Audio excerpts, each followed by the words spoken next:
Om Shanti. Good morning. साकार मुरली 29 अप्रैल 2025। बाबा का मीठा मीठा लेटर हम मीठे मीठे बच्चों के मीठे मंथन के लिए। मंथन शुरू करने से पहले पवित्रता के सागर शिव बाबा की पवित्र किरणों के नीचे बैठ जाते हैं और अनुभव करते हैं कि मैं पवित्र स्वरूप आत्मा हूँ, पवित्रता के सागर की संतान हूँ।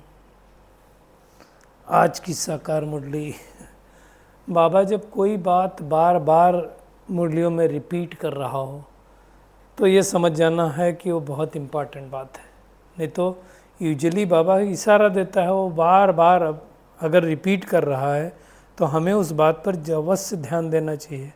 अब बहुत दिनों से हम सब देख रहे हैं कि बाबा बार बार कह रहा है कि बच्चे देही अभिमानी बनो, देही अभिमानी बनो। देही अभिमानी बनने से फ़ायदा क्या? क्यों बाबा इतना कह रहा है कि अपने को आत्मा समझो? क्योंकि हम देह अभिमान में आते हैं, और देह अभिमान में आते हैं तो फिर हम क्या करते हैं? लड़ाई करेंगे, झगड़ा करेंगे, है ना, चीर खंड नहीं रहेंगे, लून पानी होकर के रहेंगे, उल्टा सुल्टा बोलते रहेंगे। ये सब बहुत सारी धारणाओं की बातें बाबा कह रहा है। तो क्यों हम ऐसा करते हैं? आप देखो, कितने दिनों से बाबा ये बातें कह रहा है कि तुम्हें किसी से लड़ाई नहीं करना। अभी थोड़े दिन पहले कहा था तेज आवाज़ में भी नहीं बोलना। तो हमें अपनी ये सूक्ष्म रीत से चेकिंग करनी, इस पर ही हम गहराई में जाएंगे। जांच करनी हमें अपनी। क्या जांच करनी है? तो 3-4 बातें हैं। पहली बात हमें ये देखना है कि हम देही अभिमानी कितना रहते हैं, मतलब आत्म अभिमानी जिसको बोलते हैं। देह में रहते हुए आत्मा अपने आप को समझना, प्रैक्टिस करते रहना, वो कितना रहते हैं। दूसरी बात है कि आत्मा समझ के परमात्मा को कितना समय याद करते हैं। तीसरी बात है कि अगर हम आत्मा समझ के परमात्मा के को याद करते हैं तो हमारे अंदर दैवी गुण कितने हैं, और अगर दैवी गुण आए हैं तो कोई अवगुण नहीं हो सकता है। मतलब हमारा खान पान कैसा है, चाल चलन कैसी है, फालतू बात तो नहीं करते, झूठ तो नहीं बोलते। अब ये जो 4-5 बातें हैं, ये कितने दिनों से आ रही हैं? देही अभिमानी बनने वाली बात, याद रखने वाली बात, दैवी गुण धारण वाली बात, खान पान अच्छा रखने की बात, राल चाल चलन रखने की बात, झूठ ना बोलने की बात, फालतू बातें तो नहीं करने की बात। ये कहाँ तक हम पहुँचे हैं? क्योंकि हम सब 63 जन्मों से ये करते आए। अब इस जन्म में तो ना करें। अभी देखो बहुत सारी इस पे बातें हो चुकी। देह अभिमान में आना मतलब क्या हुआ? जैसे मान लो आपसे कोई आत्मा मिलने के लिए आई, बहुत सारे लोग मिलते ना। अब मिलते हैं तो उनका वो स्वरूप तो हमारे जहन में बैठा हुआ है, और वो आत्मा के जो गुण हैं या अवगुण हैं या जो भी कुछ है, वो आत्मा बाद में आपके पास आती है, दूर होगी, लेकिन उसके जो स्वभाव है, उसके जो लक्षण हैं, गुण हैं, वो पहले प्रकट हो जाते हैं। कोई आपसे बोले फलाना आकर के आपसे मिलने वाला है, तो आपके मन में उसकी छवि पहले आएगी, और छवि के साथ साथ उसका व्यवहार, उसका कैरेक्टर आ जाएगा। आता है कि नहीं आता है? तो अब हमें ये कब आएगा? जब देह अभिमान होगा। और जब देही अभिमानी होंगे तो क्या आएगा? देही अभिमानी होने का मतलब ही है कि हमें इस बात की स्मृति रहे कि ओरिजिनल जो आत्मा है उसका रंग क्या है। जैसे ये शरीर है के ऊपर हमने एक कपड़ा पहना है, इस कपड़े का ओरिजिनल रंग मान लो सफ़ेद था, लेकिन कर्म करते करते करते करते व्यवहार में आते आते, अनेक जगह बाहर जाते जाते, धूल मिट्टी पड़ते पड़ते ये सफ़ेद रंग सफ़ेद नहीं रहा, धीरे धीरे मटमैला हुआ, पीला हुआ, और बिल्कुल काला सा हो गया मान लेते। तो अब हमने क्या समझ लिया? इसका यही ओरिजिनल रंग है, लेकिन ओरिजिनल रंग क्या था? सफ़ेद था। क्या अब मैं आत्मा इस सफ़ेद, ये जो काला पड़ गया, इसको रोज़ रोज़ अगर साफ़ करना चालू करूं तो वापस कुछ पॉसिबिलिटी है सफ़ेद होने की? कुछ फ़र्क पड़ेगा? एक दिन में नहीं पड़ेगा, इट विल टेक्स टाइम लगेगा, लेकिन क्या पॉसिबिलिटी है कि फ़र्क पड़ेगा? डेफिनेटली फ़र्क पड़ेगा। अब इसी तरह से इस सृष्टि पर जितनी भी आत्माएं हैं, सब आत्माएं धीरे धीरे धीरे धीरे क्या हो गई? मैली हो गई। 63 जन्मों से वो विकारों रूपी मैल जमा होता गया, जमा होता गया, जमा होता गया। हमें क्या करना है? जो बाबा बोल रहा है ना, देही अभिमानी बनो, अब हमें क्या करना है? वो जो मैल जमा हुआ विकारों का आत्मा के ऊपर, अब हमें ये समझना है कि ओरिजिनल कलर किसका था। जैसे उस शर्ट का ओरिजिनल कलर सफ़ेद था, ऐसे उस आत्मा का ओरिजिनल कलर क्या था? तो हम सबको पता है, हर एक आत्मा का ओरिजिनल कलर क्या है? ज्ञान, पवित्रता, प्रेम, शांति, सुख, आनंद और शक्ति, ये ओरिजिनल कलर है। अब इस कलर के ऊपर जो आज बाबा ने कहा, झूठ बोलना, फालतू बातें करना, लड़ाई करना, झगड़ा करना, चाल चलन फालतू रखना, ये सब क्या हो गया? ये मिक्सिंग हो गई, ये कट चढ़ गई उस कपड़े के ऊपर, है ना। तो क्या होता है कि अब वो आत्मा सामने से आई। अब आत्मा हमको तो याद नहीं है, हम तो शरीर देख रहे हैं। अब जैसे शरीर देखे तो ये शरीर के अंदर ये जो कमी कमजोरियाँ आएंगी, आई आत्मा की कमी कमजोरियाँ, वो उसकी कमी कमजोरियाँ दिखाई देंगी देह अभिमान के कारण। आत्मक अभिमान में होंगे तो क्या हमें याद आएगा? ओरिजिनल ये आत्मा जब परम धाम से आई थी तो बहुत सुंदर थी। अब इस आत्मा के ऊपर ये कट चढ़ी तो हमारा भाव बदल जाएगा। समझ रहे हैं ना? जैसे आप दुनिया में देखो, कोई व्यक्ति बीमार हो, हम ऐसे देख करके अगर वो व्यक्ति को, मान लो एक कोई व्यक्ति है जिसकी एज काफ़ी ज़्यादा हो और मान लो से 25-30 साल का हो कोई, और उसके माँ बाप उसको खिला रहे हो, और हम सामने से देखें तो पहला थॉट क्या चलेगा? इतने बड़े हो गए अभी तक माँ बाप को खिलाना पड़ रहा है। आएगा थॉट? नहीं आएगा। लेकिन अगर अगले क्षण मुझे ये पता चल जाए कि ये बीमार है, तब हमारी क्या होगी? हमारी सोच कैसी हो जाएगी उसके प्रति? अरे बीमार है तो माँ बाप तो खिलाएंगे ना। ठीक इसी तरह से अगर मुझे आत्मिक स्वरूप का ध्यान रहता है, देही अभिमानी अवस्था का ध्यान रहता है, तो सामने से जो आत्मा आ रही है हमें उसका भी ध्यान रहेगा कि ये आत्मा है। अब जैसे आत्मा है तो ओरिजिनल आत्मा कैसी थी? सतो प्रधान थी, प्योर थी, पवित्र थी। अब उसके अंदर ये जो मिलावट आई, लड़ाई की आई, चाहे झगड़े की आई, चाहे फालतू बातों की आई, चाहे फालतू खाने की आई, जो भी आई, तो हमारी सोच उसके प्रति क्या होगी? बदल जाएगी ना। फिर नहीं बदलेगी, 100% बदलेगी। तो उसके लिए बाबा कह रहा है कि तुम मेहनत करो। क्या मेहनत करो? देही अभिमानी बनने की मेहनत करो। और यही मेहनत होती नहीं सबसे। बाबा यही कहता है, यही तो मुख्य मेहनत है। देह अभिमान नहीं होना चाहिए। देखो संस्कार किस में जाते हैं? संस्कार तो आत्मा में रहते हैं ना। आत्मा ही अच्छे व बुरे संस्कार लेकर के जाती है। तो अगर हम देही अभिमानी होंगे, आत्माभिमानी होंगे, तो अच्छे संस्कार जाएंगे, आत्मा के संस्कार जाएंगे, सुख शांति प्रेम आनंद शक्ति पवित्रता के संस्कार जाएंगे। हम सबको पता है, हम जब शरीर छोड़ते हैं तो क्या जाता है साथ में?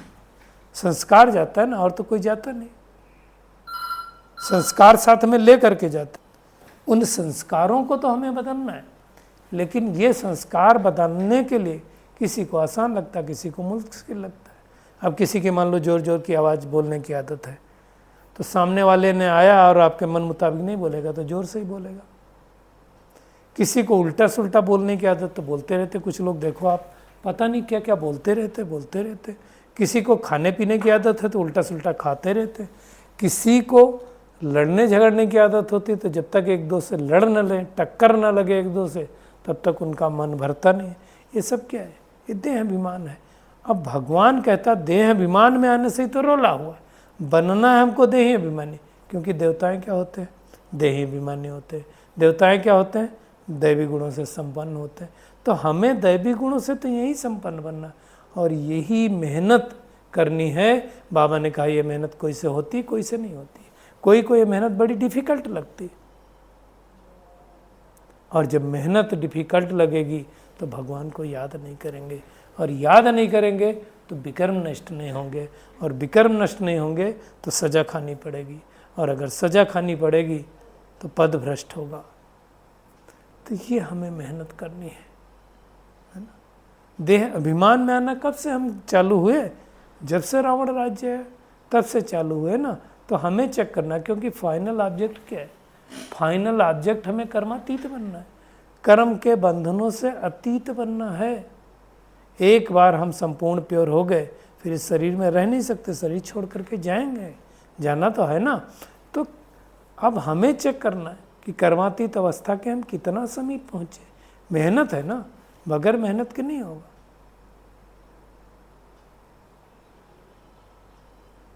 खाली गाने से नहीं होगा। देवी देवताओं के आगे जाकर के खाली गाते रहो, विषय विकार मिटाओ, पाप हरो देवा, मैं जन्म जन्मांतर का पापी हूँ,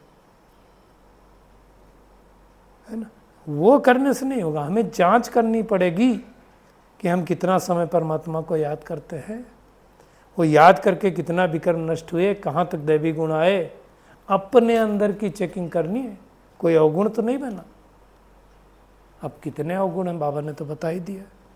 लड़ाई झगड़ा भी करना अवगुण है, तेज आवाज़ में भी जाना अवगुण है, किसी को शरीर भान में देखना अवगुण है, किसी की बुराई देखना अवगुण है, किसी की निंदा करना, स्तुति निंदा करना भी तो अवगुण है। कुछ लोगों की आदत होती है, वो चुगली करते थे, इसकी बात उसकी, उसकी बात उसकी।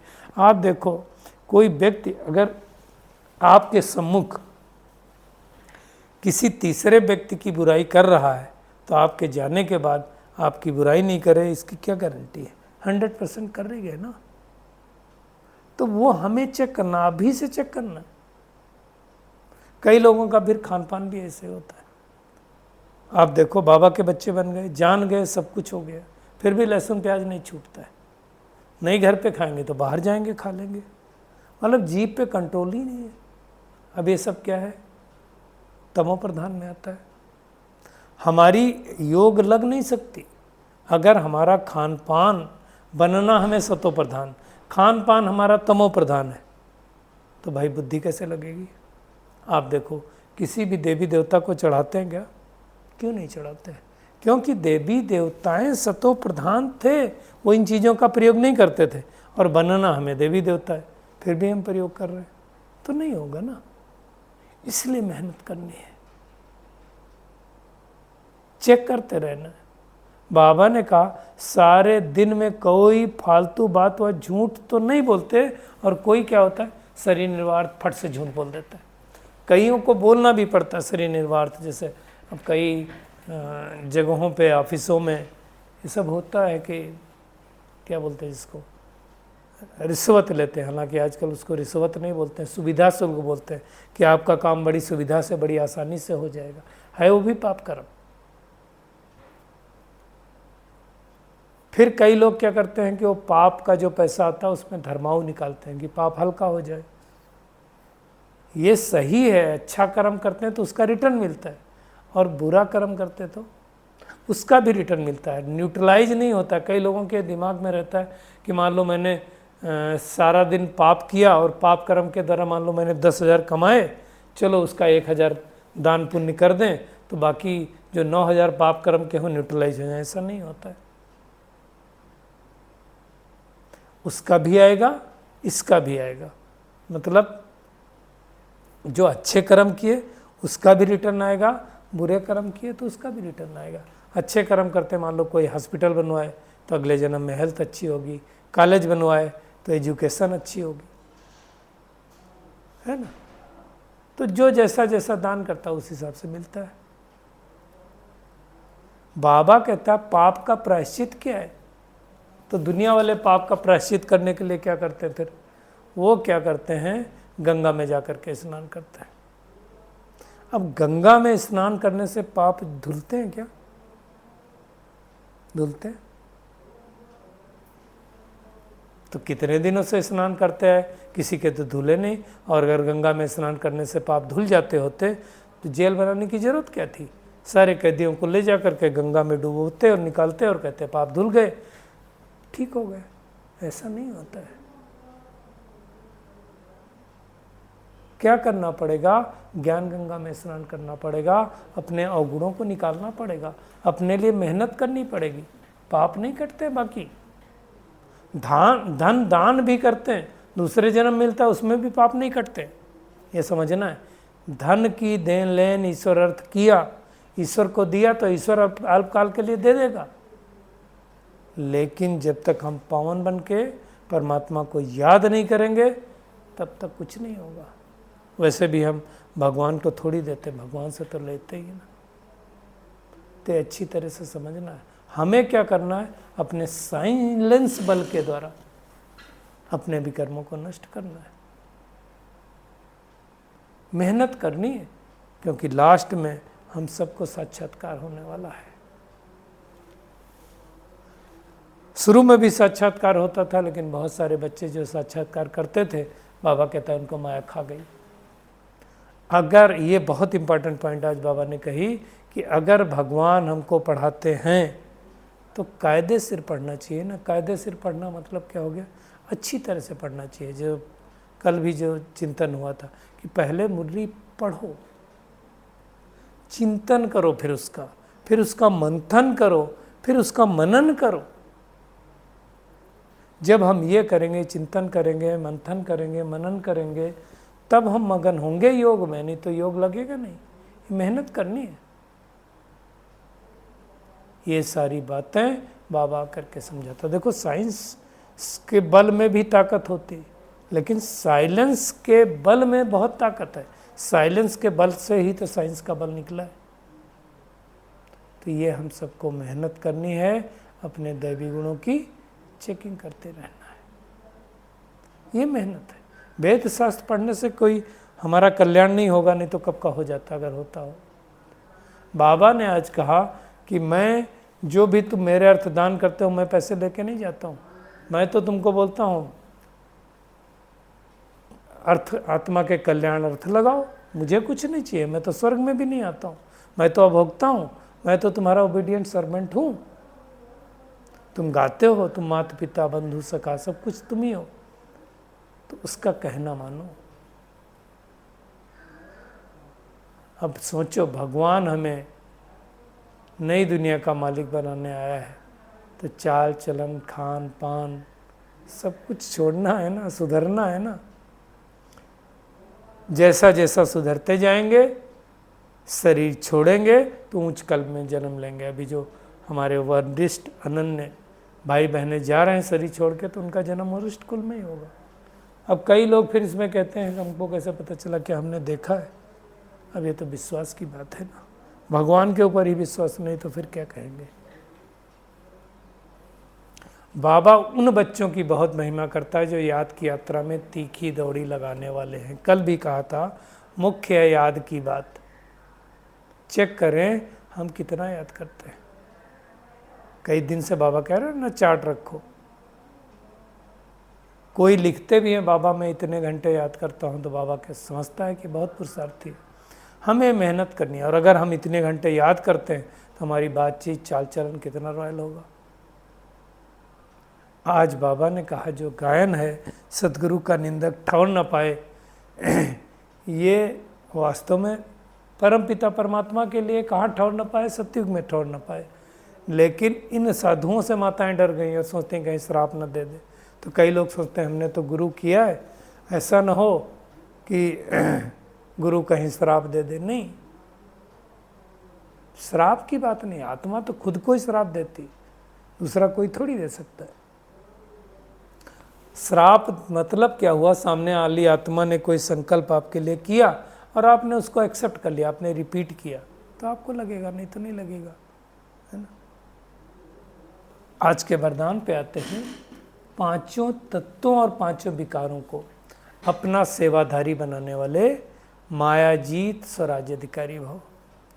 आज बाबा ने बहुत सूक्ष्म बात बताई है सतयुग की, कि सतयुग में विश्व महाराजा व विश्व महारानी की राजाई की जो ड्रेस होती ना, पीछे से दास दासियाँ उठाते हैं, वो बहुत लिबास बोलते हैं, बहुत लंबा चौड़ा होता है वो, है ना, कुछ अलग सा नाम है उसका। तो बाबा ने कहा जब आप संगम युग पर मायाजीत स्वराज अधिकारी बन जाएंगे ना, तो ये जो 5 विकार हैं, 5 प्रकृति के तत्व हैं, ये पीछे से आपकी स्वराज अधिकारी वाली ड्रेस उठाएंगे और आपके अधीन होकर के चलेंगे। लेकिन इसके लिए करना क्या पड़ेगा? दृढ़ संकल्प की बेल्ट से टाइटल्स की ड्रेस को टाइट करो। टाइटल क्या है हमारा? स्वराज अधिकारी। उसकी ड्रेस को टाइट करो दृढ़ संकल्प की बेल्ट से। कितने सुंदर शब्दों का समन्वय बाबा ने किया है। बाबा ने कहा भिन्न भिन्न ड्रेस और श्रृंगार के सेट से सज धज कर बाप के साथ रहो। मतलब अलग अलग समान। मैं सत्युगी आत्मा हूँ, मैं देवकुल की महान आत्मा हूँ, मैं मायाजीत हूँ, है ना, मैं विश्व कल्याणकारी आत्मा हूँ। इन सबसे सजे रहो। तब क्या होगा? इसके साथ बाबा के सज धज के बाबा के साथ चलेंगे ना, तो ये विकार व तत्व अपने आप सेवाधारी बन जाएंगे। और बाबा ने कहा जिन गुणों व शक्तियों का वर्णन करते हो ना, उनके अनुभव में खो जाओ। अनुभव से बड़ी कोई अथॉरिटी नहीं है। और आज की कंबाइंड की पॉइंट बहुत खूबसूरत है। जैसे सूर्य के आगे कभी अंधकार नहीं ठहरता, ऐसे अगर सर्वशक्तिमान पिता के साथ हम कंबाइंड हैं तो माया का कोई भी व्यर्थ संकल्प ठहर नहीं सकता। कोई दुश्मन वार नहीं कर सकता। वार करने से पहले दुश्मन क्या करता है? अकेले करो इनको, अकेले करोगे तो पीट लेंगे। आप दुनिया में भी देख लो, लोग झगड़ा लगवाते हैं, कहते पहले इनको अकेला कर लो। ऐसे माया भी हमें अकेला करती है, तब झगड़ा होता है। तो हमें अकेले बनना नहीं, बाबा के साथ रहना। तो आज पूरी मुरली का होमवर्क यही है कि अपनी हमें जांच करनी है 7 बातों की। बाबा की याद में हम कितना रहते हैं, दैवी गुण कहाँ तक धारण किए हैं, कोई अवगुण तो नहीं है, हमारा खान पान कितना अच्छा है, चाल चलन कितनी रॉयल है, फालतू बातें तो नहीं करते, झूठ तो नहीं बोलते। ये हमें चेकिंग करना है। और याद का चार्ट बढ़ाने के लिए क्या करना है? देही अभिमानी बनने की मेहनत करनी है ना। एक रस स्थिति अपनी जमानी है। और जितना जितना हम स्वराज अधिकारी बनेंगे, ये 5 विकार और 5 तत्व हमारी सेवा करेंगे। शिव बाबा के साथ संपूर्ण रीति से हमें कंबाइंड रहना है, तब माया हमें वार नहीं कर पाएगी। अच्छा, शुक्रिया मीठे प्यारे बाप दादा, शुक्रिया आप सभी का इस मीठे मंथन के लिए। अच्छा, ओम शांति।